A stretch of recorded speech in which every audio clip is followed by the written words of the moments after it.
Hello à tous et à toutes, j'espère que vous allez bien par la grâce de Dieu. Alors aujourd'hui on se retrouve pour un nouvel épisode qui s'intitule 4 choses qui m'ont fait tomber amoureuse de Jésus. Jingle. Can you help me to pick up my custody?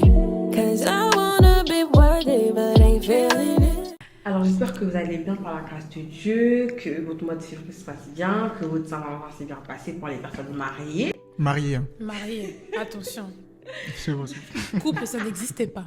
N'hésitez pas, mariés. Nous on se retrouve pour un nouvel épisode qui s'intitule, comme je l'ai dit, 4 choses qui m'ont fait tomber amoureuse de Jésus. Et je ne suis pas seule. Je suis avec Carla Salut. et Darnell. Bonjour à tous, j'espère que vous allez bien par la grâce de Dieu. Donc je vais les laisser se présenter, Carla. Du coup, je m'appelle Carla, je suis la sœur de Génovie et fondatrice de Chosen and Blessed, qui est une entreprise de direction artistique. Amen. Amen. Darnell. Alors moi, je suis un jeune serviteur de Dieu. Comme la sœur Carla a pu le dire, moi aussi je suis le frère des Génovies, on est dans la même église. Et quoi dire d'autre? Alors je suis jeune étudiant et à côté de cela, à côté de l'église, etc., en dehors, j'ai un ministère d'évangélisation nommé Yakat Ministries. Yakat Ministries. Yakat Ouais, ça Ministries. vaut. Je vais vous mettre le compte Instagram de leur projet. Et n'hésitez pas à aller s'abonner, liker, partager, c'est pour la gloire de Dieu. Voilà, c'est des podcasts. Et Darnell, c'est vraiment le ministère de l'évangélisation. Donc n'hésitez pas, c'est pour la gloire de Dieu. Amen. Nous, du coup, on se retrouve pour 4 raisons, pour vous dire 4 raisons. Vous avez vu, le mois de février, là, on a fait que des épisodes autour de l'amour de Jésus, de l'amour, de l'amitié. Donc, on est encore sur cette lancée et aujourd'hui, on va parler de l'amour qu'on a envers Jésus-Christ. Qu'est-ce qui nous a fait tomber amoureux et amoureuses de Jésus-Christ? Donc, qui veut commencer? Tu veux que je commence? Vas-y. Ouais, Commence. Ok. Alors, moi, la première raison est tout simplement, et je pense que c'est la plus grande preuve d'amour que l'humanité a pu connaître, que l'homme peut connaître, qui est tout simplement l'œuvre de la croix. Pourquoi l'œuvre de la croix? Parce que tout simplement, comme la sœur Geneviève, comme la sœur Carla, avant nous étions pécheurs, comme l'apôtre Paul a pu le dire, nous étions autrefois morts, nous étions condamnés à la mort éternelle à cause de notre nature de pécheurs et Jésus est venu nous sauver de cela. J'aimerais lire un passage qui se trouve dans Colossiens 1, verset 19 au verset 20, où il nous est dit « En effet, Dieu a voulu que toute sa plénitude habite en lui. Il a voulu par Christ tout réconcilier avec lui-même, aussi bien ce qui est sur la terre que ce qui est dans le ciel, en faisant la paix à travers lui, par son sang versé sur la croix. » Pourquoi j'ai pris ces passages-là? Parce que tout simplement, ces passages-là nous font comprendre que Dieu voulait tellement qu'on soit réconcilié avec lui qu'il a donné son Fils unique, Jésus-Christ. Dans Jean 3,16, la Bible dit que Dieu a tant aimé le monde qu'il a donné son Fils unique. Vous allez voir qu'avant de donner son Fils, Dieu nous a aimés. Il nous a aimés le premier, il ne nous a pas seulement aimés, mais il a prouvé son amour. Yes. Pourquoi? Parce que la preuve d'amour, j'ai donné une définition à la preuve d'amour. J'ai dit que la preuve d'amour est une action qui est la conséquence de l'amour qu'on a vis-à-vis d'une personne. J'ai dit cela parce que Dieu ne nous a pas seulement aimés, mais l'a prouvé à travers le sacrifice de Jésus. On va voir que il a donné son sacrifice, il a donné son Fils unique comme sacrifice pour qu'on soit sauvé. En fait, tout simplement, le sacrifice de Jésus, Dieu le Fils, est l'action qui est la conséquence de l'amour que Dieu le Père a eu pour nous. Et c'est pour cela que j'ai dit l'œuvre de la croix. L'œuvre de la croix aussi parce que seul Jésus pouvait nous sauver. Parce que la Bible nous fait comprendre que, vous allez voir que dans l'Ancien Testament, qu'il y a eu plusieurs sacrifices, les holocaustes et tout, etc., avec les animaux, mais vu que ce n'était pas un animal qui avait péché, mais que c'était un humain, il fallait que le péché d'Adam et Ève soit réparé par un sang d'un humain. Mais ce sang-là devait être saint et pur. Mais comme nous étions tous autrefois morts, parce qu'aujourd'hui nous sommes sauvés par la grâce de Dieu, comme aucun humain pouvait nous sauver, qu'est-ce que Dieu a fait? Il est descendu en forme humaine, en forme de Jésus. Si vous regardez bien sa naissance, vous allez voir que Jésus n'est pas né d'une naissance, entre guillemets, naturelle comme nous, mais il est né d'une naissance surnaturelle, par la puissance du Saint-Esprit. Quand vous regardez la vie de Jésus, vous allez voir qu'il est né sans péché, a grandi et est mort sans péché. Pourquoi? Parce que s'il serait né d'un père humain, son sang aurait été infecté par le péché. De ce fait, son sacrifice à la croix n'aurait pas été valable. Du coup, on n'aurait pas eu la possibilité d'être sauvé. Seul Jésus a pu nous sauver de la mort éternelle. C'est pour ça que j'ai dit l'œuvre de la croix. Amen. Amen. Bah moi, ça rejoint un peu le point de Darnel, dans le sens où pour moi, l'une des premières raisons qui m'ont fait tomber amoureuse de Jésus, c'est son amour. Et je dirais que c'était pas simplement l'amour par les mots. Excuse-moi de te couper. Parce qu'elle a dit une bonne chose, elle a dit qu'il nous a tellement aimés. Vous allez voir que dans Jean 3,6, il est dit car Dieu a tant aimé le monde. Le mot tant, on peut le remplacer par le mot tellement. Et ce mot est en réalité un adverbe qui montre la quantité de l'amour que Dieu, le Père, a eu pour nous. C'était juste pour nous faire comprendre que Dieu nous a tellement aimés. On le pardonne. Du coup, je disais que moi, du coup, c'est l'une des raisons en fait, qui m'a fait le plus tomber amoureuse de Jésus. C'est parce qu'en fait, il ne s'est pas contenté de nous dire qu'il nous aimait. Mais c'est qu'il l'a montré. Et c'est pour ça que j'ai dit que ça rejoint beaucoup le point de Darnel, parce que du coup, certes, il y a eu l'œuvre de la croix, mais il y a aussi la restauration qu'on rencontre chacun lorsqu'on vient à Christ. Parce que quand on vient à Christ, c'est pas simplement parce qu'on nous dit de le faire, mais c'est parce qu'on a le besoin. On ressent la nécessité de donner notre vie à Jésus, parce qu'on voit que en fait, c'est par son amour qu'on se retrouve guéri. Et même la parole nous dit que c'est par ses meurtrissures que nous nous retrouvons guéris.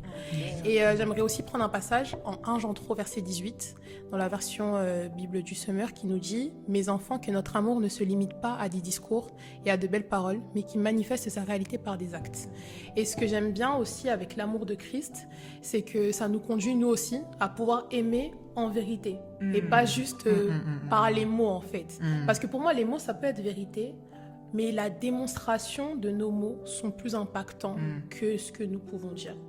Et du coup, moi, c'est vraiment ça, l'une des raisons pour lesquelles je suis tombée amoureuse de Jésus. J'aimerais encore revenir sur ce qu'elle a dit. Elle a dit quelque chose de vrai par rapport à ce que justement la sœur Geneviève a pu le dire récemment. Parce que on peut aimer une personne, mais si on lui démontre pas l'amour qu'on a vis-à-vis de la personne elle va pas, entre guillemets, comment dire ? C'est en vain, en fait. Ouais, voilà, c'est en vain. Ça n'a pas réellement d'impact. Parce que tu peux dire à quelqu'un « je t'aime », mais si tu la le montres majorité des gospel, les goumins gospel, là, hein, souvent les goumins, c'est parce qu'il y a des frères, des sœurs qui viennent nous dire « oh, je t'aime ». Jamais ils vous montrent qu'ils vous aiment. Et la façon pour eux de démontrer l'amour, en fait, malheureusement, c'est la façon que le monde montre. Exactement. Par le péché sexuel, ou bien on peut parler sans tabou. Bien Voilà. sûr. Mais c'est la maison. Donc, en fait, je trouve ça c'est dommage, en fait, parce que dans cette génération, la démonstration de l'amour, elle est totalement biaisée, en fait. Il y a les personnes, même l'amour de soi, le propre amour de chacun, en fait, il se base sur l'apparence.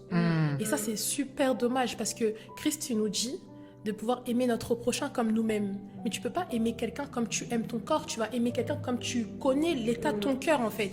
Et c'est pour ça qu'il y a beaucoup de personnes qui se retrouvent à blesser en retour quand ils sont blessés, parce qu'ils démontrent juste le reflet de leur réel amour de leur propre personne. Exactement.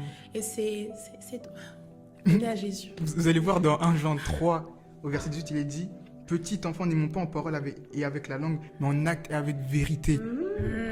Ça, c'est dans une autre version. Ça, c'est bien, ça. Moi, j'avais mis dans la version du Semeur. Ça, c'est une autre version, mais c'est bien, c'est des mots différents. Ça appuie. Parce que Jésus nous a pas tout simplement aimés, mais il l'a prouvé à travers le sacrifice de Jésus. Donc si lui, il a pu faire ça, nous aussi, nous devons le faire, parce que Dieu est amour, et la Bible nous enseigne, enfin, nous apprend, nous appelle justement à le ressembler. Amen. Bon, moi, ma raison, elle rejoint un peu ce qu'ils ont dit, parce que ma première raison, c'est parce qu'il parce qu'il ne m'a jamais jugé. Et petit bref témoignage, hein, c'est ce qui m'a fait tomber amoureuse de Jésus, parce que en gros, peu importe ce que je faisais, peu importe.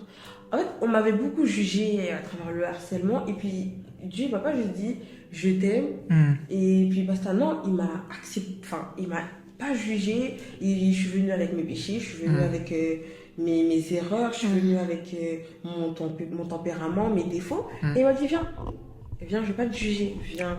Il m'a à aucun moment, dès que tu vois, on te dit ouais je t'aime et tout, mais arrange ça.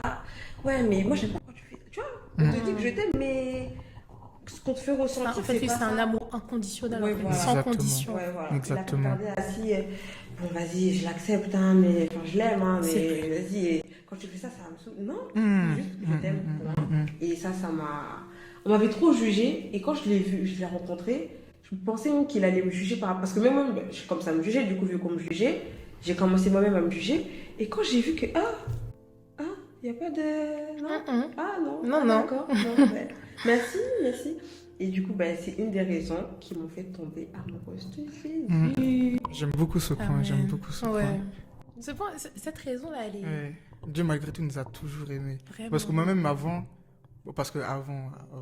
ma venue à Christ, etc. Enfin, non, c'est pendant... Mais c'était un laps de temps. Non, en fait, c'était pendant des années. Mais j'étais bloqué dans un péché. Et parfois, quand j'arrêtais de, entre guillemets, pécher, il y avait une culpabilité qui rentrait en moi. Et cette culpabilité, justement, me faisait pousser à m'éloigner de Dieu. Et en grandissant dans la foi, j'ai pu comprendre qu'il y avait deux sortes de culpabilité.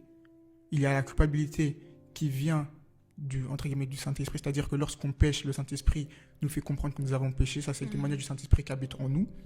Mais cette culpabilité-là nous pousse normalement à nous rapprocher de Dieu. Mais il y a une deuxième culpabilité qui vient de l'ennemi, qui nous éloigne de Dieu, exactement. Yes. Parce que vous allez voir que vous allez pécher, etc.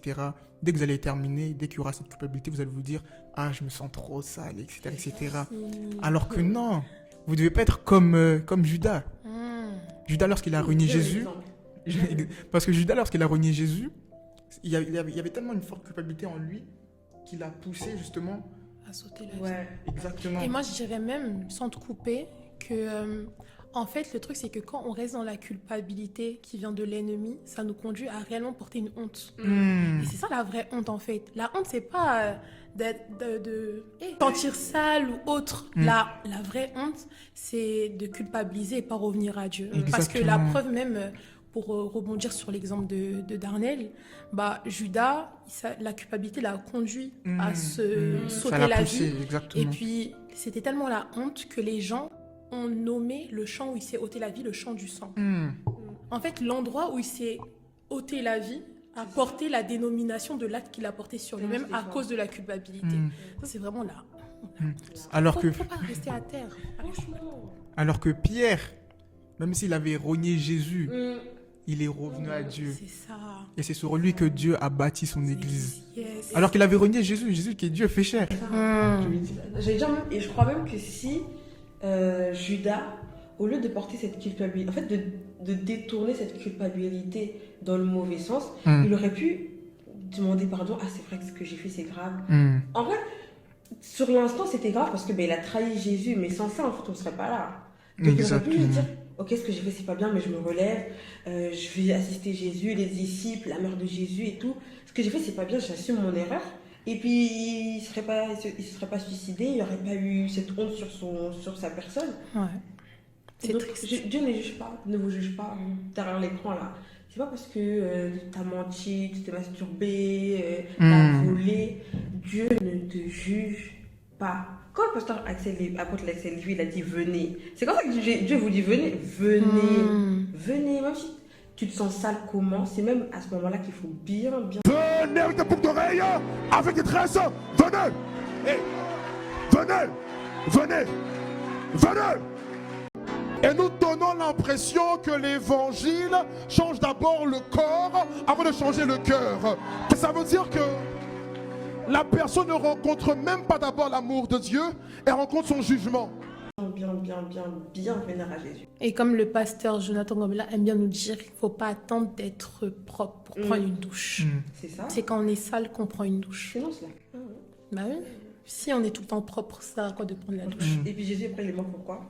Franchement. En fait, c'est parce qu'il y a certaines personnes qui pensent que, ils veulent d'abord se lever eux-mêmes, C'est puis ça. partir C'est vers pas Jésus. possible. Alors que non, c'est Jésus qui vient vous laver. Et ça, c'est encore un plus grand acte d'amour. Mais Tel il est, tel nous sommes. C'est pour ça que la Bible elle dit je peux tout par celui qui me fortifie. On peut rien tout seul. C'est ça. On peut rien Tout ça, on ne peut rien faire. Exactement. Bon, tu as donné ta deuxième raison. Deuxième raison. Alors moi, la deuxième raison, j'ai dit sa fidélité. Parce que... Ah bon? On a le même esprit. Amen. Pourquoi j'ai dit ça? Parce que... Bon, un moment dans ma vie chrétienne, j'ai dû abandonner certaines choses, justement pour embrasser le plan de Dieu pour ma vie. C'est Mm. quand, entre guillemets, l'appel a retenti sur ma vie. Regardez-moi celui-là. Non, sérieusement, parce que bon, je faisais du foot avant et c'était entre guillemets vraiment sérieux, j'avais des agents, etc. J'avais signé dans un autre pays.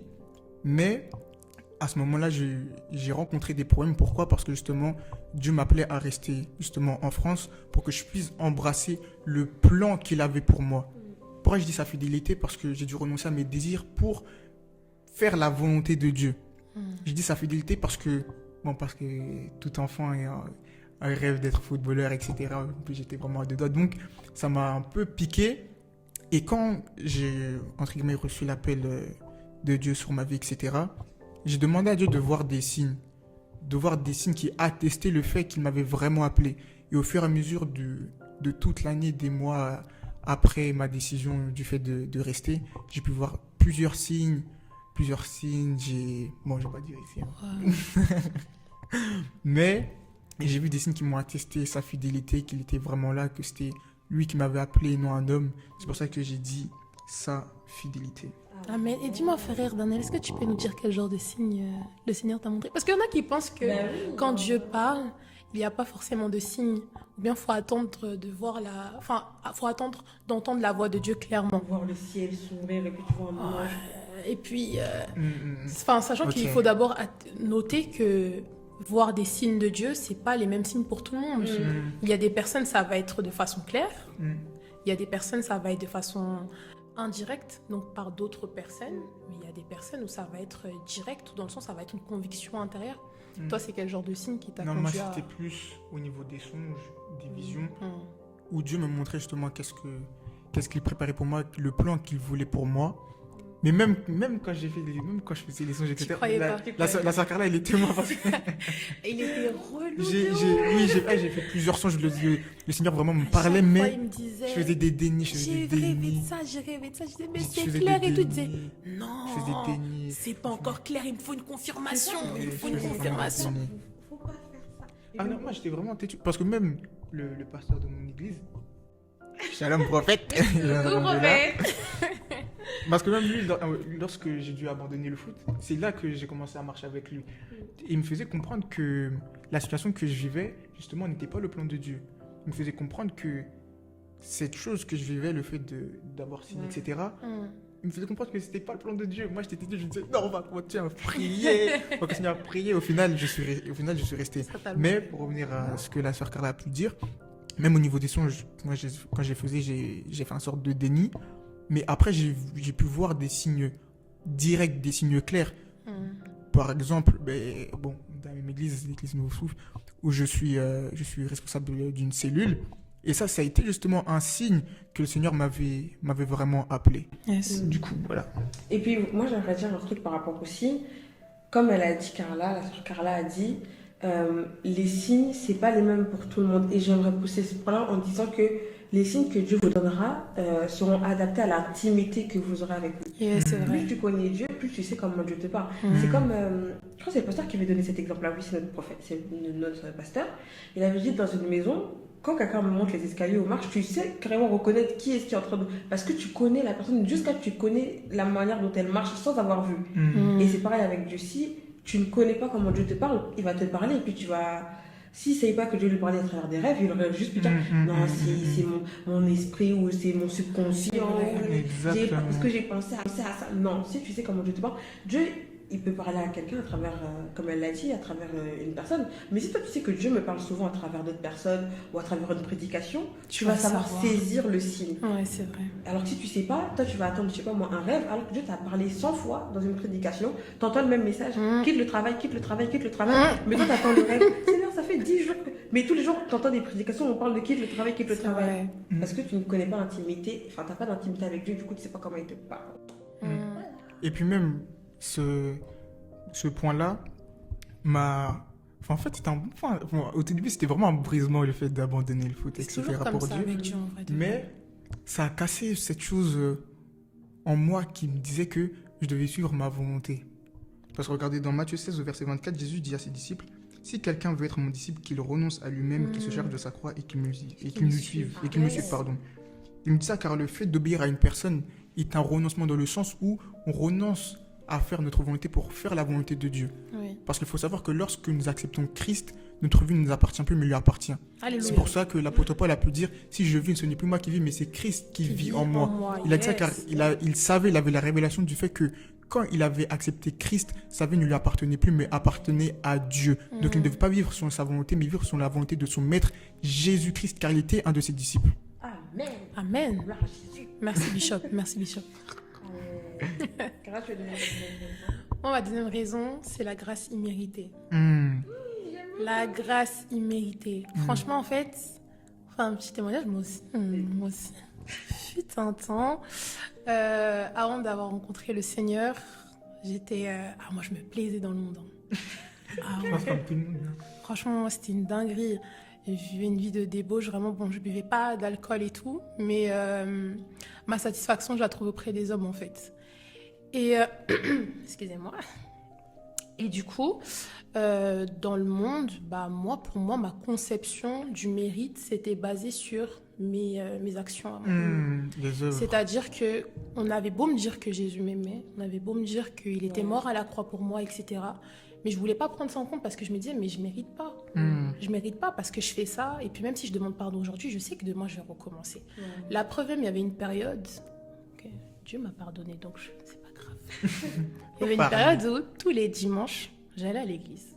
Mais la veille même, je pouvais être en soirée, faire mes bêtises là-bas. Le lendemain, j'avais l'audace de me réveiller pour aller à l'église. C'est une dinguerie. J'étais tellement une hypocrite. Même si on a dit un peu dans le monde, un peu dehors. J'étais une hypocrite de ouf. Toute la semaine, tu me parlais de Jésus, j'étais en mode, c'est bon, vas-y. Dimanche, et puis c'était encore moi, je pleurais à l'église. Ma chérie, pourquoi tu pleures? Garde tes larmes. Mais tout ça pour dire que, en fait, sa grâce imméritée m'a vraiment conduit à pouvoir pleinement comprendre que, en fait, Jésus, c'est pas n'importe qui. C'est pas un Dieu comme les autres prêchent, en fait, tu vois. C'est le réel Dieu. Et j'aimerais prendre pour appui Éphésiens 2, au verset 8 à 9, qui dit « Car c'est par grâce que vous êtes sauvés, par le moyen de la foi. Cela ne vient pas de vous, c'est un don de Dieu. Ce n'est pas le fruit d'œuvres que vous auriez accompli. Personne n'a donc de raison de se vanter. » Et en fait, je trouve que ce verset il nous conduit vraiment à comprendre aussi que même la foi qu'on a en Jésus, elle vient même pas de nous. C'est vraiment une grâce, en fait. Et quand tu te rends compte de ça, tu te rends compte que, mais attends, même croire en Jésus, c'est même pas par mes propres capacités. C'est le Saint-Esprit qui Il nous m'aime touche. tellement qu'il me donne la capacité de pouvoir avoir la foi en lui, en fait. Et ça te confirme encore, ça te conforte encore plus quand tu comprends que, quand Jésus dit que c'est pas vous qui m'avez choisi, mais c'est moi qui vous ai choisi. Tu comprends que, mais en fait, il m'a tellement choisi, moi, qu'il m'a donné la foi de croire qu'il m'a choisi. Il m'a donné la foi de croire qu'il m'aimait. Et que moi aussi, en retour, je pouvais l'aimer. Et c'est pour ça, en fait, la grâce imméritée. Attends, parce qu'on mérite rien à la base. On mérite rien. On était autrefois morts, on était des pécheurs. c'est ça. Même les apôtres, là, ils étaient des... Regardez Paul. Bon, avant, c'était Saül. Il persécutait Il persécutait les chrétiens. Il tuait des chrétiens. C'est une lui, dinguerie. il est parti, annoncer les... Non. Oui, c'est devenu une référence dans la foi. C'est vraiment rien. Et c'est pas... On dit pas que tu mérites... Enfin, on mérite rien. Et ceux qui ont pas... Enfin, parce que souvent, on vous voit... Hein, non, moi, j'ai jamais embrassé de garçon, donc... Ça se limite pas qu'à ça, en vrai. Arrêtez. En fait, Le- c'est parce que... juste avoir fait un truc. C'est parce qu'en fait, il y a plusieurs personnes qui pensent que justement, quand on est saint, alors que non, quand on est tous pécheurs, pécheurs.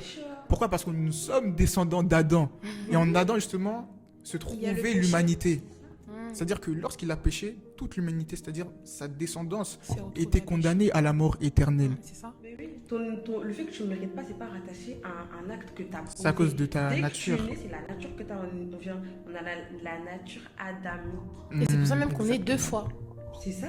On est d'une première naissance naturelle de notre maman, et puis on est une deuxième fois d'eau et d'esprit. Exactement. Donc c'est pour Exactement. ça, celui qui est né de chair est chair, celui qui est né d'esprit est esprit. Voilà. Donc rattachez pas votre imméritance, le fait que vous ne méritez pas, Hmm. à un acte ou un truc. Non. Même si là, je sais pas, moi, tu me regardes et que tu as 12 ans, tu te dis que tu n'as jamais rien fait, dis-toi que tu ne mérites pas l'amour de Dieu. Et c'est parce que tu ne mérites pas que c'est très précieux et que tu dois vraiment, vraiment en prendre soin. Et puis, C'est très précieux. sans te couper, moi j'aimerais même dire que le péché, c'est pas forcément ce qu'on fait. Le péché, c'est aussi une pensée. Exactement. Parce que C'est, tout commence par... Tout commence par la pensée. Et puis même, le péché, ça commence même dans l'état d'être, en fait. C'est-à-dire que si tu es orgueilleux, mais que tu ne pêches pas, tu es un pécheur. Tu es un pécheur. Parce qu'il s'agirait de dire aussi la vérité. Les gens... Moi, je trouve qu'en ce moment, il y a trop de doctrines qui aiment caresser dans le sens du poil certaines personnes dans le but de ne pas les blesser. Alors que La parole de L'évangile, Dieu c'est n'est direct, pas là hein. pour te caresser. Faut pas ajouter, faut pas... On ne peut pas truquer le micro.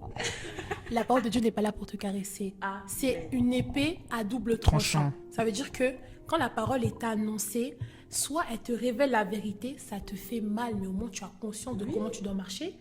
Soit en fait, ça te confirme juste une pensée que tu avais partiellement, etc. Et puis même, en vrai, ça fait mal. Enfin, quand on a mal parce qu'on nous dit quelque chose, c'est parce que justement... tu sais. On sait. Tu sais que tu as péché. sait. C'est-à-dire que quand on te dit oui, tu as péché, ça Et pique. puis moi, ce que je n'aime La pas... vérité blesse. Moi, ce que je n'aime pas, c'est que quand on annonce la vérité, les gens vont se permettre de dire qu'on juge. On ne vous juge pas. On C'est fait la par parole de amour. Dieu qui vous juge elle-même. Je dirais même c'est votre conscience elle-même qui vous juge. Parce que même quand on prend l'exemple de la femme adultère, Jésus dit, vous aimez bien utiliser ce péché aussi quand il y a des choses. Jésus dit que celui qui a jamais péché lance la première pierre. Personne ne l'a fait. Pourquoi? Parce que leur conscience leur a rappelé qu'ils avaient déjà péché auparavant. C'est-à-dire qu'en fait, quand nous-mêmes, on pêche, c'est pas forcément dans l'attitude, mais parfois c'est juste dans l'état d'être en fait. Donc quand on vous annonce la vérité, vous acceptez que Jésus soit votre vie, votre chemin qui vous mène au Seigneur, mais vous oubliez qu'il est aussi la vérité. Donc, quand tu acceptes Jésus, faut accepter aussi la vérité. Pourquoi tu veux seulement le prendre en partie? Et C'est puis pas même comme ça. lui-même, il est la vérité. Hein. Et puis lui-même, il est la vérité, c'est ça. Faut accepter, faut tout. Amen. Amen. Accepte la vérité. Et toi, Sœur Génovie? Ma deuxième raison. Accepte la vérité. Non, Ma deuxième raison, elle rejoint la première, donc je vais être bref. Il m'a accepté comme je suis. Dans le sens où, faut pas prendre ça pour dans le sens où, quand je suis venue à Christ, j'avais un manque de confiance en moi. Je venais de vivre des choses pas faciles, l'harcèlement et tout machin. Et quand je venais avec toutes ces blessures-là, il m'a pas dit, bon, si tu veux devenir chrétienne, alors que c'est ce que les hommes faisaient quand on m'acceptait dans des groupes à l'école. Ouais, bon, il faudra t'habiller comme ça, il faudra parler comme ça. T'as pas mis... Toi, tes parents, ils t'achètent pas des baskets de marque, donc tu peux pas traîner avec nous. En fait, à chaque fois, on m'acceptait, mais il fallait que je change des trucs. Jésus m'a juste dit, viens comme tu es, et je vais pas te changer pour mon bien à moi, mais pour ton bien à toi. Et je vais pas te changer par rapport à des critères physiques. C'est beau. Et ça, c'est tellement ça qui m'a fait aimer, qui me fait aimer du tous les jours de ma vie.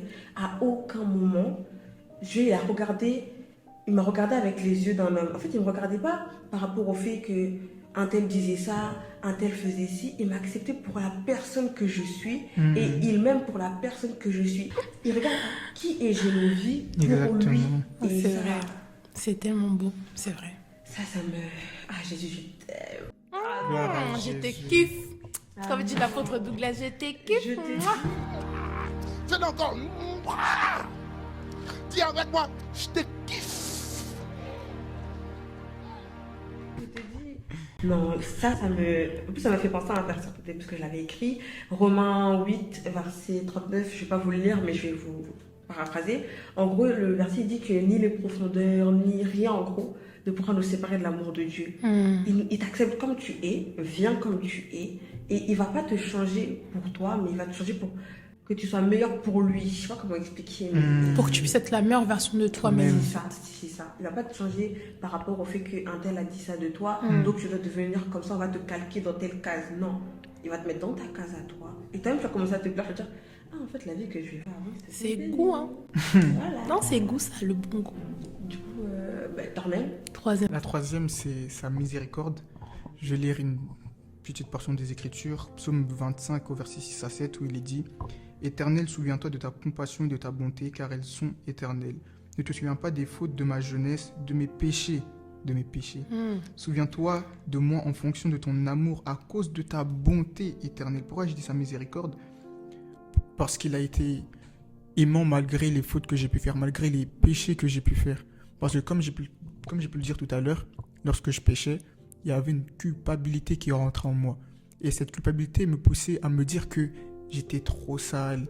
Alors que non, le Seigneur pouvait me restaurer, pouvait me laver, pardon. Et je dis sa miséricorde car, ben justement, comme j'ai pu dire, j'ai péché. J'ai péché, mais malgré cela, il m'a toujours pardonné. Et j'aimerais dire à une personne que la grâce est encore disponible. Amen. La grâce est toujours disponible.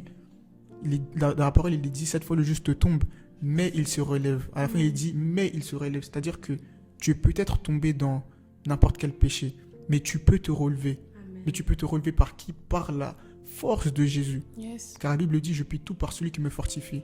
Et c'est Dieu qui nous fortifie. Donc, laissez la parole à Carla, sinon je vais- Oui, c'est vraiment sa Oui, miséricorde. précieux Nous a... Franchement, j'aime trop.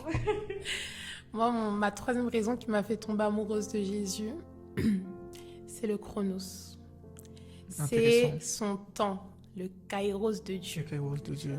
En fait, c'est un point en fait qui me tient même jusqu'à aujourd'hui, c'est que jour après jour, Dieu il ne cesse de nous surprendre, il ne cesse de me surprendre, en tout cas moi de mon côté, Moi en aussi. me confirmant au travers de plusieurs situations que je peux traverser, Mm, que son temps n'est pas le mien en fait. mm.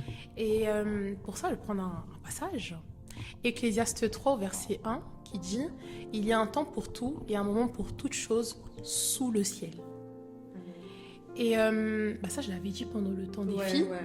Mais en gros, quand on comprend en fait le sens du verset, c'est que s'il y a un temps sous le ciel, c'est qu'il y a un temps dans les cieux. Yes. Et nous, en fait, on subit juste le temps qui est en fait sous le ciel. Et on sait que la parole nous dit que Dieu a établi son trône dans les cieux. On est d'accord. Et du coup, s'il a établi son trône dans les cieux, ça veut dire que lui, son temps, il est en dehors de notre temps à nous. Exactement. Et s'il a visu, il faut que j'arrête de parler ghetto. S'il a, On a dit c'est la maison.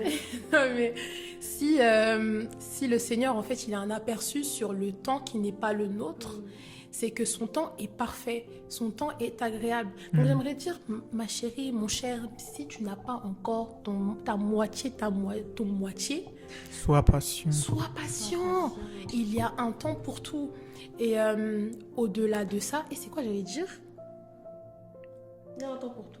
Il y a un temps pour tout en fait. Il y a un temps pour toute chose sous le ciel. Donc moi, une des raisons pour lesquelles qui m'ont fait tomber amoureuse de Jésus, c'est vraiment ça. Le fait qu'il me fait prendre conscience jour après jour que ma fille, calme-toi.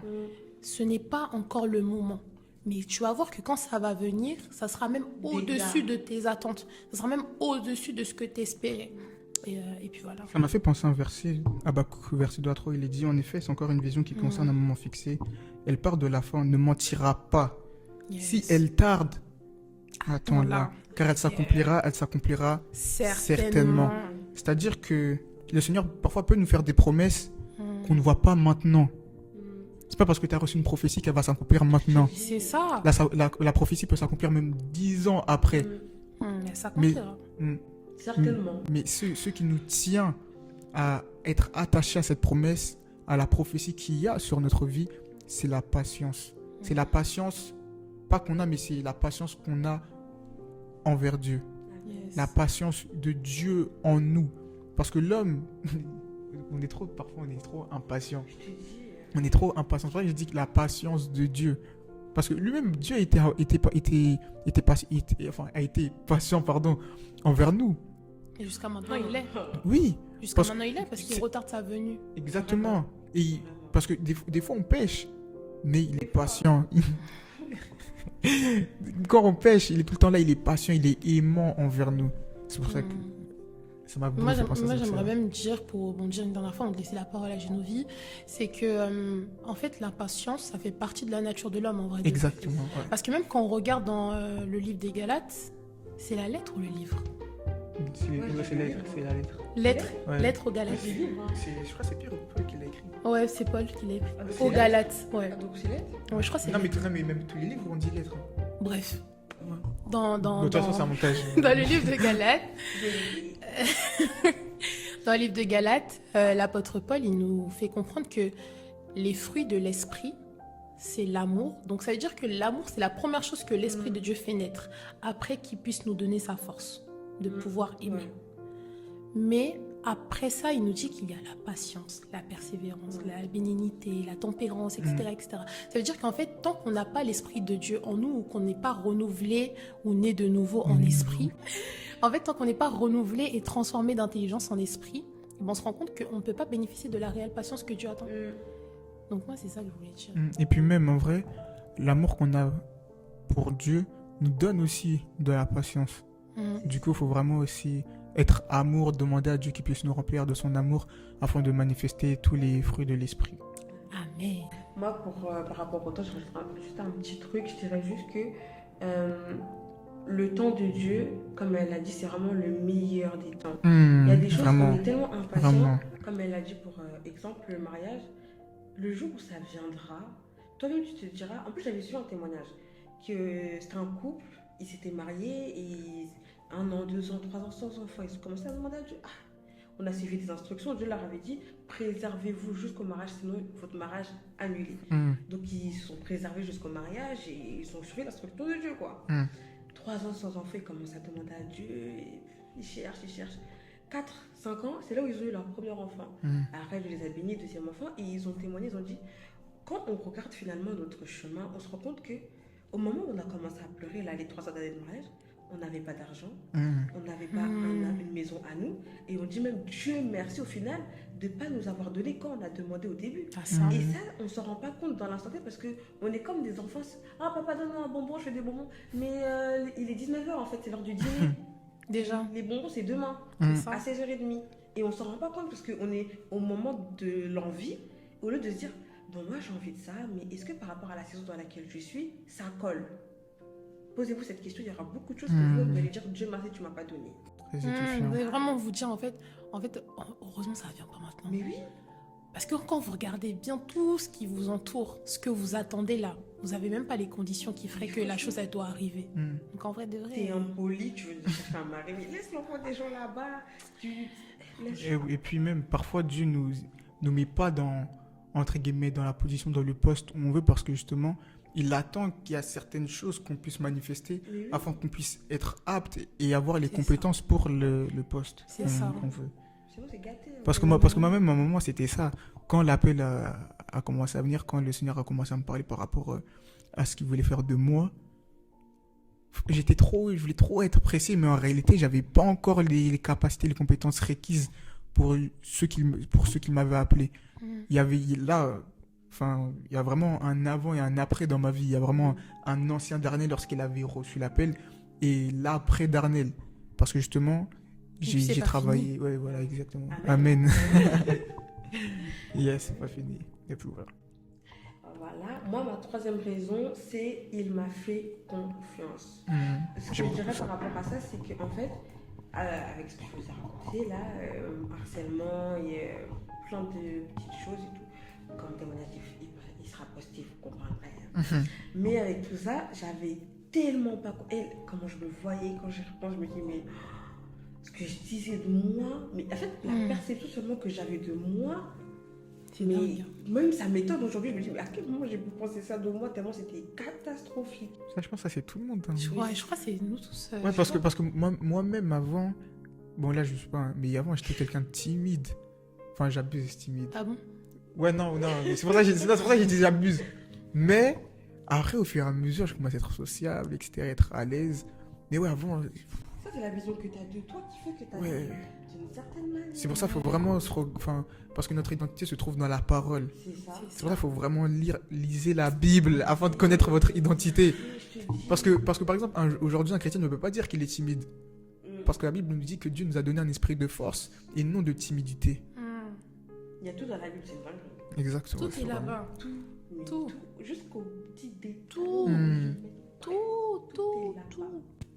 Et du coup, il m'a fait confiance. Quand j'ai commencé à le chercher, j'avais lu le premier verset que j'ai réellement médité quand j'ai commencé à chercher Dieu, Ésaïe 43:4. Et quand j'ai lu ce verset, et c'est mon verset préféré, je ne pourrais jamais l'oublier. Quand j'ai lu ce verset, je me suis dit, mais en fait... Est-ce que tu peux nous le dire, s'il te plaît? Attendez, je vais vous le lire carrément, parce qu'il est tellement bon. C'est pas toi qui as dit, tu l'avais retenu? Non, je le connais par cœur, mais je vous le dis bien, avec les mots bien. Il m'a fait confiance. Ça aussi, c'est une belle... Moi aussi, j'aurais pu dire ce point. Moi aussi, j'aurais pu dire ce point. Parce qu'avec les fonctions qu'il nous donne, etc., c'est à travers ça qu'on voit sa confiance. Alors, Ésaïe 43, 4. La parole dit: oui, parce que tu m'es précieux et parce que tu as du prix pour moi et que je t'aime, je donnerai des hommes en échange de toi et des peuples contre ta vie. Wow. Amen. Et Gloire à quand je Jésus. dis qu'il m'a fait C'est confiance, profond, dans le sens où, pour donner des hommes une rançon en fait pour venir t'aider. C'est-à-dire qu'il y a tellement d'amour pour toi, de considération pour toi et confiance en toi dans le sens où il sait que, je sais pas comment dire ça avec des mots tellement c'est puissant, mais il te fait confiance dans le sens où je vais te délivrer et je sais que même si tu vas t'égarer, tu reviendras. Et je te fais confiance en mode, la vision que j'ai de toi, elle va pas changer parce que tu vas faire quelque chose ou quoi. Et c'est comme ça que j'ai appris. En fait, Dieu me fait confiance. Il donne des nations à ma... Vous savez, qui peut donner des nations à votre place? Personne ne fait ça. Parce que la personne va se dire quoi? Est-ce qu'elle va me le rendre? Exactement. Est-ce qu'au final, après, si... Est-ce qu'au final... Pour ceux qui regardaient Le Roi Lion, t'as qu'au final... Il a mis sa confiance en Mufasa. Et après, il s'est dit, ah, mais il ne me le rend pas, je l'ai sauvé de la noyade. Alors que Jésus, il n'attend pas ça. Jésus n'attend pas ça, exactement. C'est ça. Il te fait juste confiance. Il ne se dit pas, est-ce que j'ai une vie, du coup, elle va me le rendre en allant me servir. C'est-à-dire, si même je restais dans ma vie de mauvaise vie, là, il ne m'aurait pas, j'ai une vie, il faut peut-être revenir, je t'ai sauvé. Non. Il m'a fait confiance et il a pris le temps de m'apprendre, du coup, parce qu'il me faisait confiance, il m'a appris à me faire confiance et à me voir comment lui il me voyait. Depuis, qui va me dire que je suis vilaine? Qui va me dire que si... Personne. Alors que Dieu, il a dit que je suis précieuse. Ah, ça. Vous êtes... On va dire que je suis précieuse. Bisous. Et du coup, voilà ma troisième raison, Darnel. Alors, la quatrième et la dernière, j'ai mis le mot protection. Là, je vais faire un court témoignage. Parce que justement, c'est le fait qu'il me protégeait qui m'a ramené à Christ. Moi, j'ai pas de témoignage grandiose qui m'a fait venir à Christ. Et, en fait, à l'âge de 8 ans, bon, je sais pas à 8 ans qui a peur du noir, mais moi, j'avais peur du noir. J'avais peur du noir. Même la nuit, hein. La nuit, j'avais peur. Et parfois, la nuit, quand j'étais avec ma mère, parce que quand on rentrait de l'église, il faisait nuit et tout, j'avais peur et tout. C'est-à-dire, je tenais la main de ma mère. Et quand je tenais la main de ma mère, je ressentais une protection. Mais je savais que ça venait pas de ma mère. Mais ça venait du Dieu qui vivait en ma mère. Wow. C'est-à-dire même quand j'étais petit, quand je dormais avec elle et tout, j'avais peur du noir. J'étais là, je ressentais une protection. Mais elle était tellement forte que je savais que ça venait pas de ma mère. Mais ça venait du Dieu que ma mère servait. Du coup, bon après, il y a eu aussi une prise de conscience et tout, où je me suis dit, bon, là, je suis une créature. Donc, j'ai un créateur. C'est-à-dire que ma vie, en vrai, ne m'appartient pas, mais elle appartient à Dieu. C'est pour ça que je lui ai donné ma vie. C'est dû à cette prise de conscience, mais surtout aussi dû au fait qu'il m'a toujours protégé depuis le bas âge. Et puis voilà. Amen. C'est très beau. Mais ça, ce qu'on a, je trouve qu'on ne se rend pas forcément compte à quel point Dieu nous protège. Hein. Enfin, je ne m'attendais pas à ce point-là, mais on ne se rend pas forcément compte. Et puis vous voyez, quand la parole de Dieu, quand le Seigneur dit « Honore ton père et ta mère », c'est pas que le paradis se trouve sous leurs pieds, hein, mais c'est qu'au travers d'eux, le Seigneur peut faire de grandes choses. Et là, on peut voir que pour Darnel, ouais, moi, c'est vraiment sa conversion, elle a vraiment été ouais, par le vraiment biais de ma sa mère. mère. Ouais, c'est vraiment... Cœur sur toi, maman. Ouais, moi, c'est vraiment ma mère. Si c'était pas ça, franchement, comment tu serais venu à Christ? On ne sait pas, on ne le saura jamais. Mais tant mieux, t'es déjà là. Amen. Amen. Elle est encore plus loin. Amen. Moi, ma quatrième et dernière raison qui m'ont fait tomber amoureuse de Jésus, c'est ma nouvelle identité. Amen. Parce que en fait, j'ai compris qu'avec lui, il a ôté ma personne pour se déposer en fait lui-même en moi. Oh, yes. Et ce que j'ai aimé, ce que j'aime jusqu'à aujourd'hui et ce que j'aimerais jusqu'à la fin de ma vie, c'est que il ne me laisse pas croire que ma vie dépend de moi-même. Il ne me laisse pas croire que mes pensées ont raison de moi ou que les gens, ce qu'ils disent, ont raison de moi. C'est qu'en fait, en me donnant cette nouvelle identité, il me fait vraiment prendre conscience que tout ce que lui dit est vérité sur ma vie. Exactement. Ça veut dire que personne, comme Geneviève l'a dit tout à l'heure, personne ne pourrait me perturber dans ma marche avec le Seigneur tant que j'ai conscience que c'est lui qui vit en moi et ce n'est pas moi qui vis par moi-même. Et je voulais revenir donc sur Galates 2 au verset 20, je crois que Daniel l'avait lu tout à l'heure. Ce n'est plus moi qui vis, c'est Christ qui vit en moi. Ma vie en tant qu'homme, je la vis maintenant dans la foi au Fils de Dieu qui par amour pour moi, on vous dit on est tombé amoureux, Très fort, s'est très livré fort la à suite. la mort à ma place. Très Ça veut fort dire la que suite. Très, très fort. même dans ma nouvelle identité, en fait, la part de ma nouvelle identité se trouve en l'acte d'amour que le Seigneur a posé pour moi. Et c'est vraiment ça qui me fait encore plus tomber amoureuse de lui jusqu'à aujourd'hui. C'est que si même on est les personnes qu'on est jusqu'à ce jour, bah, c'est que par la grâce de C'est Dieu. que par la grâce de Dieu. Tu vois, c'est vraiment pas nous, c'est vraiment son amour. Et autrement dit, du moins, au-delà de son amour, c'est l'acte, les actes qu'il porte pour nous.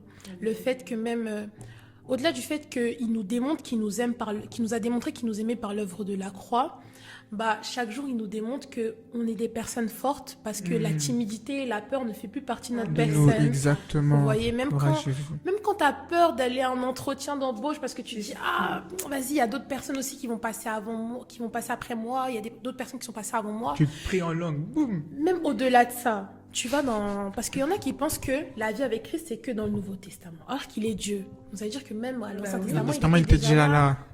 Et quand tu vas dans le livre de Josué, bah, quand Moïse donne le commandement à Josué de pouvoir faire du moins que le terrain là où il marche, ça lui appartient, il est en sa possession, bah, quand tu lis ce passage, tu te rends compte que en fait, si je m'appuie sur la parole, si cette parole-là en laquelle je crois matin, midi, soir, que je la médite jour et nuit chaque jour, bah, en fait, c'est par cette même parole-là que je suis assurée que là où je me trouve, c'est en ma possession. Donc comment moi je me trouve là, je vais perdre mon temps alors que j'aurais pu dormir et on m'embauche pas.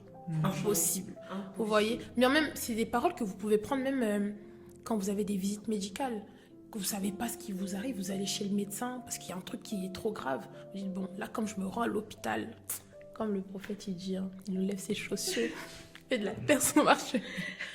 Mais non, mais plus sérieusement, quand tu déclares ce genre de paroles-là sur le lieu où tu te trouves, tu fais comprendre à l'atmosphère que, en fait, si c'était l'ennemi qui régnait en ce lieu, bah, en fait, désormais, c'est Dieu. Yes. Et parce que c'est Dieu qui règne en ce lieu, bah, personne n'aura raison de ma situation. Parce qu'en fait, très souvent, on l'ignore, hein, mais partout où on va, il y a des, comment on appelle ça, des esprits territoriaux, ouais. des entités Des entités territoriales. Ça veut dire que il y a des lieux, c'est pour ça que moi je dirais même que les hôpitaux parfois, il y a des, en fait, il y a juste des entités de mort en fait, parce que C'est pour ça même qu'il y a plusieurs personnes, lorsqu'ils veulent guérir des malades, ils partent directement dans les hôpitaux. Parce que c'est là-bas justement il y a les maladies, c'est là-bas justement il y a les esprits territoriaux. Donc ils vont là-bas justement pour imposer le règne de Dieu qui vit en eux. c'est ça, parce que c'est en fait c'est un lieu, c'est directement quand t'as aucun lien avec l'hôpital, c'est un lieu très anxiogène. Quand tu y entres, tu sens qu'il y a une atmosphère où tu vois, il y a un sentiment de mort, il y a un sentiment de les gens ne vont pas bien, les gens sont déprimés, même si tu les vois sourire, tu sais qu'au fond ils vont pas bien, etc. Mais juste parce que tu prends autorité sur ces lieux, bah, le Seigneur t'accompagne et te rassure sur le fait que tu vois, il y a cette entité-là qui règne ici, mais parce que je suis avec vous, parce que je suis avec toi, vous, ça vous atteindra pas, en fait. C'est ça. Donc, Parce que même, petit témoignage, il y a pas longtemps, c'était je pense novembre, décembre, quelque chose par là, il y avait 2024, ouais. Oui, elle est en avance prophétique. Il y avait un... Non, il y avait un de mes tontons qui était malade et qui est resté des semaines, voire même des mois à l'hôpital. Et à un moment, j'ai dit à mon cousin, bon, moi j'ai confiance au Dieu qui vit en moi. Dieu le même hier, aujourd'hui et éternellement, s'il a guéri des malades, etc., c'est qu'il peut le faire à travers nous. Parce que justement, il y a le Saint-Esprit qui vit en nous, donc on peut tout faire. Et même la Bible nous dit que Dieu nous a donné le pouvoir de marcher sur les scorpions, les serpents, aussi sur toute la puissance de l'ennemi, afin que rien puisse vous nuire. Mais ce pouvoir-là, cette puissance, il nous la donne car nous vivons en Christ. C'est pour ça que j'aime bien ce que tu as dit par rapport à l'identité, parce qu'il faut savoir que lié à notre identité, il y a des bénéfices. Et quand nous connaissons le Dieu de l'intimité, lorsque nous connaissons Dieu, nous savons justement certains bénéfices que nous avons. Et il y a plusieurs personnes qui connaissent pas les bénéfices qui sont liés à leur identité. Pourquoi ? Par manque de connaissances. C'est ça. Comme la Le Bible peuple le dit, guéri. Par manque de connaissances. exactement. Vous pouvez tout, vous pouvez guérir des malades. Mais il y a des personnes qui pensent que c'est resté dans la Bible, alors que non. Du coup, avec mon cousin, on était parti à l'hôpital. J'ai dit, bon, tonton, bon, on a fait dégager tout le monde de la chambre. On est resté à deux comme ça. J'ai commencé à leur parler un peu de la guérison, etc., de la foi. On a prié pour lui, on a prié pour lui. Le lendemain, mon cousin, il repart, il me dit quoi ? Oh, son pied, il a gonflé parce que son pied, il était gonflé. J'ai dit, ok, j'ai dit, c'est pas fini et tout, on continue à prier, etc., pour sa guérison totale. On a continué à prier, on est reparti là-bas, on a prié pour lui. Après, il est sorti. Amen. Il est sorti Gloire à Dieu. et aujourd'hui, il va bien par la grâce de Dieu. Amen. Donc, ouais. Amen. Vraiment, prier, parce que les entités territoriales, c'est réel. Hein. C'est réel. C'est. Et il y avait une atmosphère quand je suis rentré dans Mais l'hôpital. en fait, le truc aussi, c'est que dans les hôpitaux, en fait, au-delà du fait qu'il y ait les entités de mort, etc., faut pas oublier qu'il y a plusieurs personnes qui se trouvent dans les hôpitaux. C'est-à-dire qu'il y a plein de personnes qui viennent avec leur foi, mais leur foi qui n'est pas forcément en Christ. Yes. Leur foi qui peut être en d'autres dieux. Même les mauvais Et esprits qui viennent en eux. Hein. c'est ça, en fait. Et quand on regarde bien dans les Écritures, même Élie, il a démontré qu'en fait, il y a des dieux différents. Et il y a des dieux qui ne sont pas la vérité. C'est pour Avec ça que un même- D minuscule. Ouais, avec des ça. minuscules. Parce qu'il y a qu'un seul et unique Dieu. Attention. C'est ça. Mais- Toutes les personnes viennent avec leur Dieu. Exactement. Et du coup, en fait, ce qui se passe, c'est que comme Élie, il faut arriver dans ces lieux pour démontrer que mon Dieu Exactement, est il le est véritable véritable. Dieu. C'est ça. Faut Eux, imposer. leur Dieu ne peut pas faire descendre le feu du ciel. Mais nous, notre Dieu, il est capable de tout faire. Ça veut dire que même si ces personnes-là, ils viennent à l'hôpital avec cette pensée-là que oui, ils vont jamais être guéris, que ça y est, c'est la fin, soins palliatifs, etc. Nous, on vient avec cette foi-là, Faut par imposer. notre nouvelle identité, Faut imposer notre que identité. notre Dieu fait descendre la guérison, notre Dieu change les situations. Exactement. Amen. Donc c'est ça. Bon, ben, je vais donner ma dernière raison, quatrième et dernière raison, qui est le fait qu'il ne m'a jamais menti ou fait de fausses promesses. Ce fait-là, je le rattache au fait que j'ai un trait de caractère, je déteste le mensonge. Mais quand je dis, Comme Dieu. je déteste. En fait, je préfère même que, je sais pas, tout ce que tu veux, mais me mens pas. Vraiment, le mensonge, je peux pas. Mais vraiment, je peux pas. Et, encore un petit témoignage, je suis rentrée à l'hôpital en 2022, mars 2022. Et avant ça, j'avais déjà certaines personnes qui étaient un peu dans mon cadre proche. Que si je vais m'absenter pendant je sais pas combien de temps et je serai à l'hôpital. Les personnes étaient là, on va venir. Moi, mon stage en plus, il est à côté de l'hôpital où tu seras. On va venir. Quand je vous le dis, Ils sont jamais venus. j'ai jamais vu. Maman. Et puis, il y en a même certaines qui m'ont jamais appelé. Et il n'y a que 2 personnes, mais chance à régime, ces 2 personnes, elles m'ont jamais dit qu'on va venir. Elles m'ont jamais dit qu'on va t'appeler. Que Dieu elles les m'appellent bénisse. tous les jours. Elles sont venues à l'hôpital. Et c'est là où je me dis, en fait, déjà, parce qu'elles sont venues un peu quand. Parce qu'en fait, vu que j'étais en soins intensifs, après chambre stérile, c'était compliqué pour avoir des visites. Mais pendant tout ce temps-là, pendant la chimio, soins intensifs et chambre stérile, j'étais toute seule, il n'y avait que ma mère qui venait.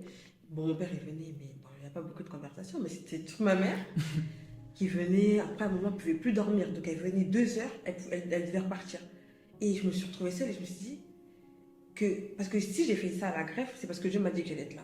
Sinon, moi, je voulais pas, j'avais trop peur, il y avait trop d'effets. J'ai dit, moi, je veux pas. Et j'ai dit, Seigneur, si je dois la faire, c'est toi qui me dis. Et Dieu, il m'a dit, fais-la. J'ai dit, tu veux que je la fasse? Il n'y a pas de souci. Alors, tout se passe bien. L'obéissance. Et quand je vous dis qu'il m'a jamais menti, à chaque fois que je voulais abandonner, il y avait une pensée. À chaque fois que je voulais abandonner, il y avait une parole. À chaque fois que je me disais, mais t'es où? Je me rappelais de ses promesses. Il y avait même des pasteurs en Afrique qui ont appelé mon père pour dire, je sais pas où elle est ta fille, mais moi, Dieu m'a dit que là où elle est, c'est pas l'endroit où elle doit être. Je l'ai vue là. Yes. Oh, Mon père, il m'appelle, on a vu ça. J'ai dit, Seigneur, vous avez dit que tu vas être là. T'es vraiment là. Et le fait qu'il m'a jamais menti, qu'il m'a jamais fait de fausses promesses, à chaque fois qu'il me faisait une promesse, il était là. Et même si je voyais pas la promesse comme ça, mais je le voyais l'amener sur le chemin de la promesse et sur le chemin de ce qu'il m'avait dit. Et ça, ça, vu que j'aime pas le mensonge, j'ai trop aimé ça. Seigneur, continue à pas me mentir. Non, Et, Dieu n'est pas un homme pour il ment mentir. jamais. Ça C'est rejoint ça. du coup le point d'Arnel sur la fidélité. Ah, il a été fidèle. Hein. Mm. Il était Dieu Après, est fidèle. il y a plusieurs personnes. Après, ça, c'est un bon point parce qu'il y a des personnes en cours de route là, ils abandonnent. Mm. Et qu'est-ce que j'allais dire? J'ai oublié. Il est fidèle. T'as dit- pardon. Ah oui, voilà. Il y a certaines personnes qui reçoivent des promesses, mais qui abandonnent justement sur le chemin de la promesse dû aux épreuves qu'ils vivent. Alors que la Bible dit, la mise à l'épreuve produit de la persévérance. En fait, lorsqu'on vit quelque chose, lorsqu'on passe par des épreuves, on doit tourner notre perception des choses vers Dieu, vers le regard de Dieu. Pourquoi je dis cela? Car la Bible nous enseigne que nous devons nous attacher aux réalités d'en haut et non à celles sur la terre, de la terre, pardon. Pourquoi la Bible nous enseigne cela? Car le Seigneur sait que lorsque nos yeux sont fixés sur nos soucis, sur nos problèmes, cela nous détourne, nous éloigne de Dieu, nous éloigne de la gloire de Dieu. C'est pour cela que les épreuves qu'on vit, on doit les prendre comme on va dire, des occasions pour grandir. Et puis voilà. Moi, pour rebondir sur les épreuves, comme j'aime bien le dire aux membres de ma CD, parce que moi aussi, comme Darnel, je suis responsable d'une cellule, les épreuves, c'est là pour tester aussi la qualité de notre foi. Job. Comme Job, ou bien même dans la première lettre de Pierre, au verset 7, si je ne me trompe pas, au premier chapitre, la parole nous dit que la foi, en fait, c'est comme de l'or. Ouais. C'est qu'elle est mise dans le feu juste pour voir si elle a vraiment de la qualité, en fait. Ça veut dire que déjà, Exactement. tu peux te rassurer en te disant que si tu traverses certaines épreuves, c'est pour voir si tu as vraiment la foi. Exactement. Et au-delà de cette idée de défi, de challenge au travers des épreuves, faut se dire également que si on traverse certaines épreuves, c'est surtout que Dieu veut nous faire apprendre quelque chose. En fait, il veut nous conduire à pouvoir évoluer. Parce ça. que il y avait un exemple que j'ai dit récemment à une personne, c'est que je lui ai dit que Dieu, il ne peut pas donner un test sans qu'on puisse avoir la réponse aux questions qui sont données. C'est comme la nature nous l'enseigne quand on va à l'école. Quand on va à l'école, en fait, si on a des évaluations qui tombent à un certain niveau d'études où on est, c'est parce qu'on a la capacité de pouvoir répondre à ces épreuves-là. C'est qu'on a la capacité de pouvoir répondre à ces exercices. C'est la même chose avec Dieu, en fait. Il ne peut pas se permettre de nous donner certaines épreuves Qui sont au-dessus de nous. qui sont au-dessus de nos forces. C'est Quand impossible. il nous donne des épreuves, c'est toujours... En fait, il a confiance en nous. Il sait que on va justement surpasser ces épreuves-là. C'est pour ça que même si tu vis des épreuves qui sont pour toi difficiles, dis-toi que c'est parce que Dieu a confiance en toi et que dans sa tête, dans sa mentalité, tu es grand. C'est ça. Tu as le pouvoir justement de surpasser cela. Il y a un moyen de sortir, en Et fait. même dans l'épreuve, non seulement il te donne l'épreuve, mais dans l'épreuve, il va être encore avec toi. Donc, Il va se démontrer plus. beaucoup plus, tu vas avoir une facette de lui différente. Et vois l'épreuve comme un tremplin par lequel tu dois passer. J'aime beaucoup Rebondir cet plus exemple. haut, sauter C'est plus ça. haut.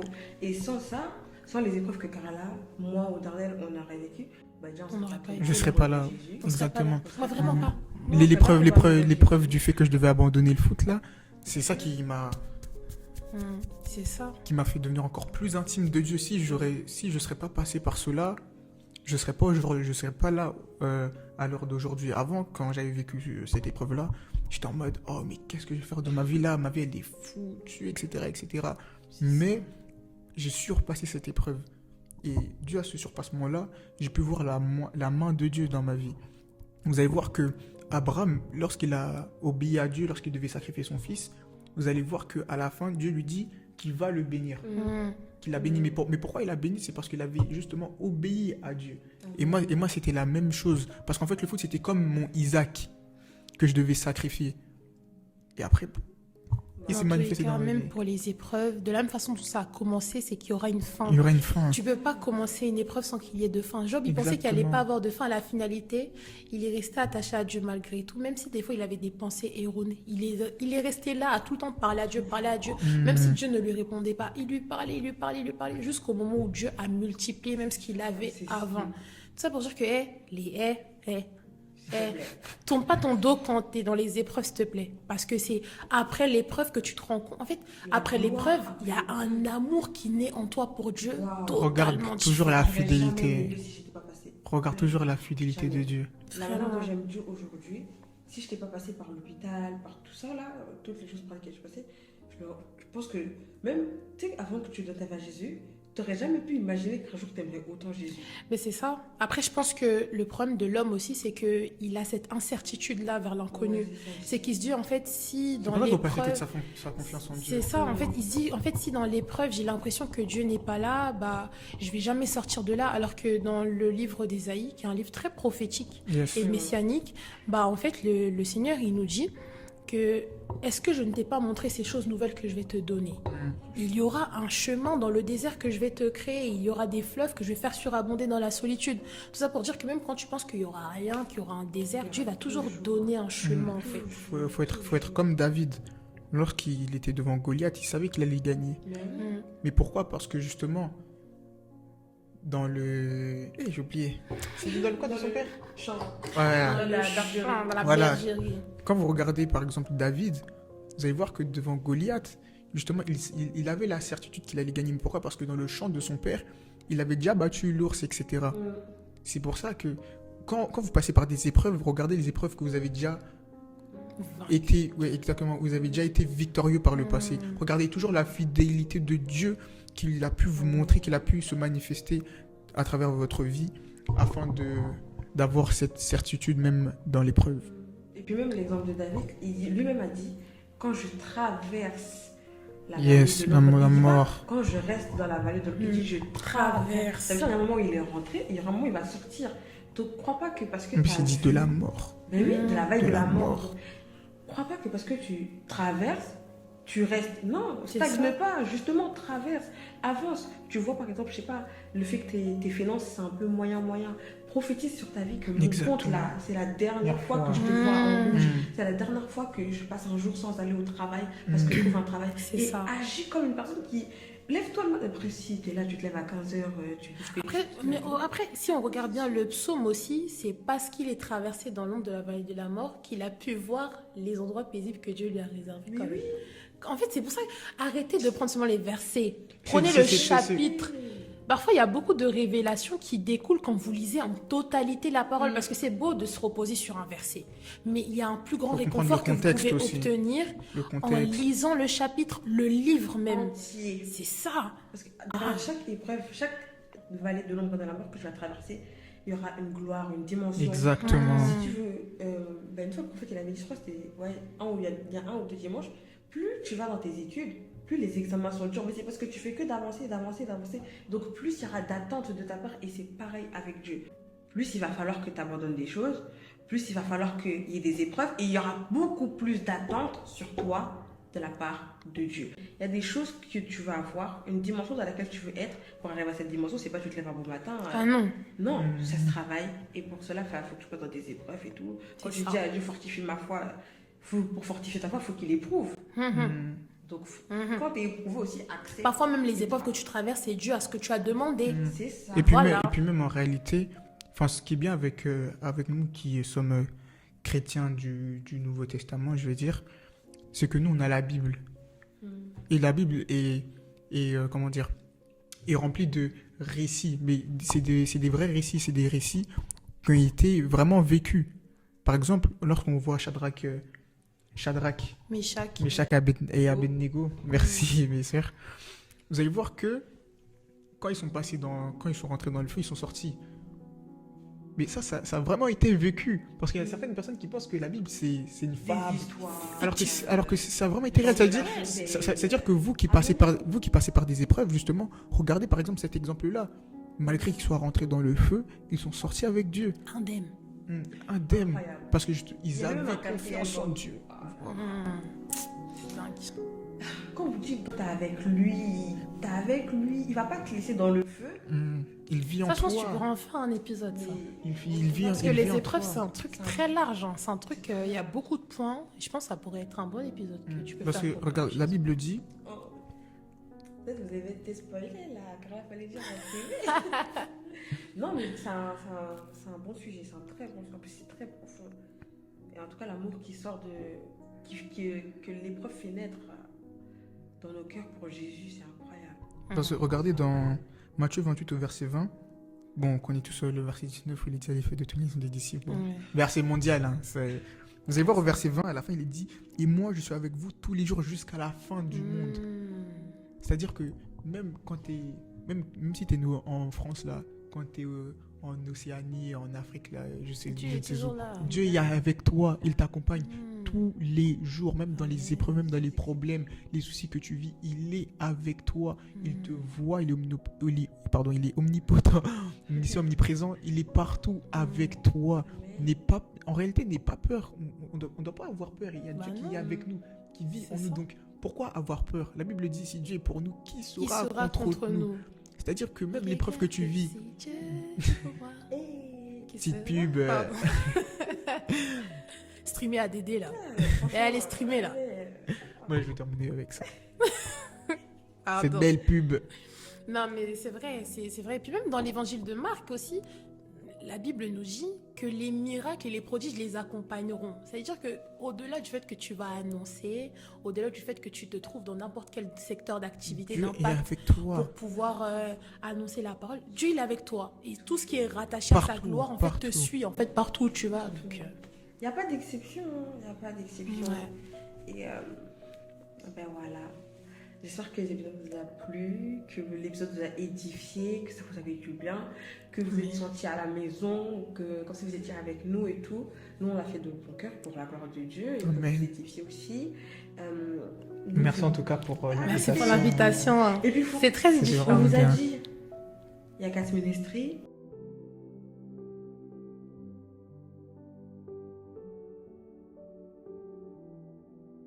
Grâce de Dieu accompagne chacune de vos vies.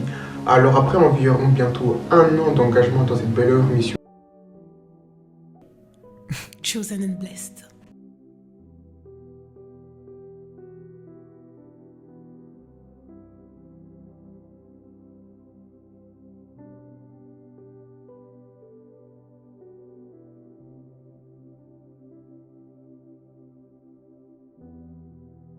Elle va me couper là. Et puis il faut aller, hein. Les podcasts. Bah oui. Bah, après, les podcasts, en ce moment, je suis plus trop dessus. C'est pas ça la question. Il faut aller streamer les bas et Precious. Voilà.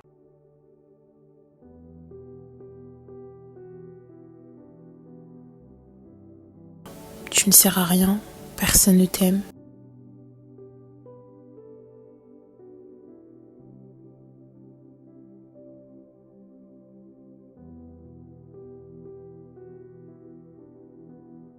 Et surtout, rester attaché à Dieu, ça c'est le plus important. Surtout ça. L'intimité, Parce rien que que vous nous voyez l'intimité. là comme ça à dire 4 raisons qui m'ont fait tout mon Dieu. Mais pour arriver à ces raisons-là, Il fallait qu'on soit intime. On en a bavé. On a dû chercher Dieu pour savoir. Persévérer. Persévérer. Persévérer, c'est dur. Mais c'est ça qui nous a conduit aux personnes qu'on est aujourd'hui. Quand tu vois les fruits, Exactement. qui aurait, elle-même, elle n'aurait jamais cru qu'elle serait là. Moi, j'aurais jamais cru que je serais là. Jamais de la vie. Moi, je me voyais à Old Trafford. Déjà, moi, on m'invitait à l'église. Déjà, je soufflais. Déjà, j'entendais, oui, on va à l'église. Je t'en parle-moi de soirée, me parle pas d'église. Genre. Aujourd'hui, non. Le Seigneur, il est vraiment, Il a vraiment Vous dites incroyable. que même si toi, tu nous regardes et que tu te dis, ah, ces personnes-là, elles ont une intimité avec Dieu. Moi, je suis encore dans telle chose. Rien n'est impossible à Dieu. Et si nous, on est là, toi aussi, il peut le faire avec toi. Et on n'est pas plus que toi. Hein. On est... Quand on a parlé de grâce imméritée, comme la sœur Carla... Jusqu'à aujourd'hui, j'ai l'impression que je ne mérite pas. On mérite Franchement. C'est pas parce qu'on a fait quelque chose, c'est pas parce qu'on a plus prié, c'est pas parce qu'on a plus... Hein? Non, on est tous les enfants de Dieu ici. Hein. Il n'y a personne qui est plus que quelqu'un. Comme il est dit, il a tant aimé le monde, c'est-à-dire c'est tout le monde. Quand on dit le monde, c'est pas seulement un peuple, mais c'est toute l'humanité. Même les futurs bébés, même les futurs enfants, etc. Donc voilà, j'espère que ça vous a édifié, que ça vous a rapproché de... Enfin, que ça vous a fait comprendre à quel point Dieu vous aime. Amen. Et à quel point il ne vous aime pas par rapport à qui vous êtes, mais surtout le cœur que vous avez. Et voilà, on va prier. Je vais laisser la sœur Carla nous bénir après cette Ok. Seigneur Jésus, nous te remercions et nous te bénissons pour ces instants, car assurément tu as été au milieu de nous, car dans ta parole, Seigneur, tu nous dis que là où 2 ou 3 sont réunis en ton nom, tu te présentes au milieu d'eux. Seigneur, assurément, tu as su parler à des cœurs, tu nous as utilisés comme des instruments pour pouvoir répandre ta parole et ta bonne nouvelle. Et nous te bénissons pour cela. Nous prions, Éternel Dieu de gloire, afin que toute parole qui a été relâchée puisse s'attacher dans un cœur, puisse s'ancrer, Seigneur, et que ce cœur-là puisse labourer toute parole qui a été semée. Éternel, que ces paroles-là ne puissent pas tomber dans des cœurs rocailleux ou des cœurs au bord du chemin, mais vraiment un cœur de bonne terre qui saura moissonner aussi les grâces rattachées à ces semences-là que tu nous as données de pouvoir délibérer par notre parole, par notre bouche, Seigneur.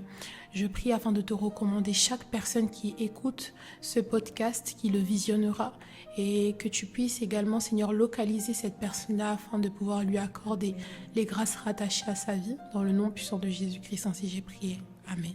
Amen. Nous, on vous fait plein de gros bisous. On vous aime, mais n'oubliez pas, Jésus-Christ vous aime. Shabbat. Jésus-Christ vous aime plus que nous. Bisous, bye bye.